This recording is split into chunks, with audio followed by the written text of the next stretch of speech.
18 పడిమెట్ల పైకెక్కి గుడికేగు భక్తులకు ఎదురొచ్చే బంగారు స్వామి ఇరుముడులు స్పృశించి శుభమనుచు దీవించి జన బృందముల చేరే జగమేలు స్వామి తన భక్తులనరిల్చు తప్పులకు తడబడి ఒక పక్క ఒరిగెన ఓంకారమూర్తి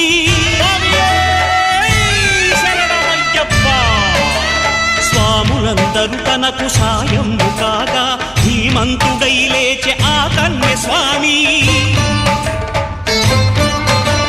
పట్టబంధము వీడి భక్తతతికై